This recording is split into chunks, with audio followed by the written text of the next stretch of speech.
উত্তরপ্রদেশের হাথরাস ঘটনার প্রতিবাদে এবং কেন্দ্রীয় সরকারের কৃষি বিলের বিরুদ্ধে মথুরাপুর ২ নম্বর ব্লকের মহিলা তৃণমূল কংগ্রেসের প্রতিবাদ মিছিল ও জনসভা। এই দিনের এই কর্মসূচিতে উপস্থিত ছিলেন দক্ষিণ ২৪ পরগনার বনভূমি কর্মাধ্যক্ষ, জেলা যুব তৃণমূল কংগ্রেসের সভাপতি শান্তনু পাল ও প্রতিমা মণ্ডল। রায়দিঘি থেকে রাখি ঘোষ ও পাপাই মণ্ডলের রিপোর্ট, খাস খবর বাংলা ওয়ান।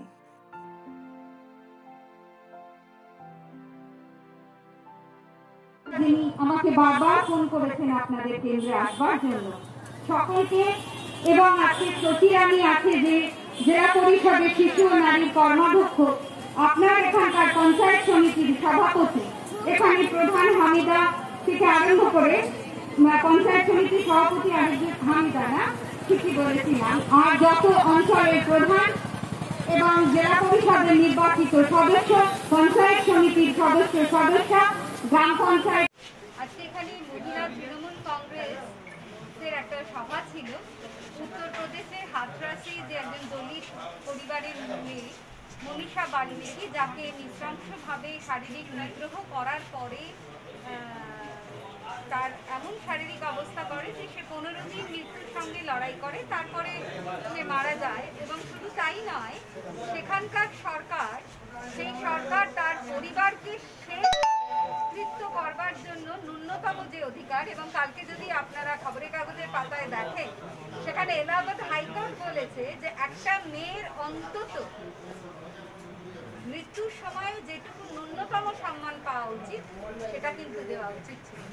এবং কোর্টে সেখানকার অফিসারদেরকেও, যোগী সরকারের অফিসারদেরও বলা হয়েছিল, ভেবে দেখুন যদি আপনার পরিবারের কোনো মেয়ে হতো তাহলে আপনি কি করতেন, ভেবে দেখুন যদি ওটা উচ্চ বর্ণের কোনো মহিলা হতো তাহলেও কি একই কাজ করা হতো। তো সেটার প্রতিবাদে আজ আমাদের এই সভা। আমরা জানি আপনি উত্তরপ্রদেশে গিয়েছিলেন, ওখানে গিয়ে কি পরিস্থিতির সম্মুখীন হয়েছিলেন ঠিক যদি একটু বলেন।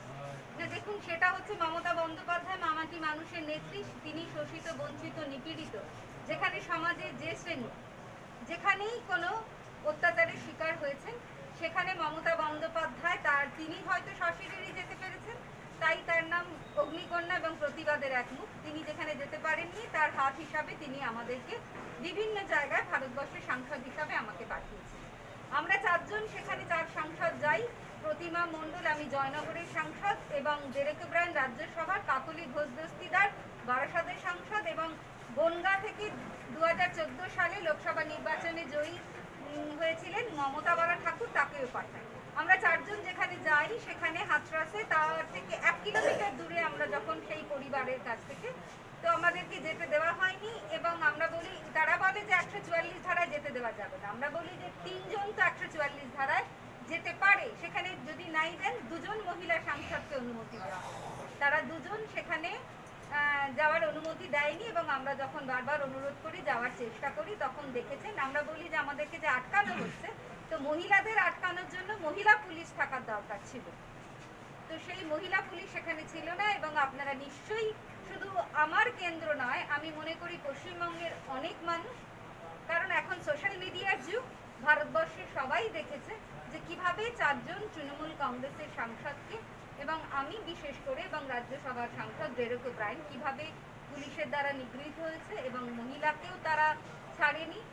তো আমি একজন মহিলা হিসাবে তাদের ম্যান হ্যান্ডেলড বাই মেল কপ। মথুরাপুর 2 নম্বর ব্লকে মহিলা সভার একটা আয়োজন করা হয়েছিল।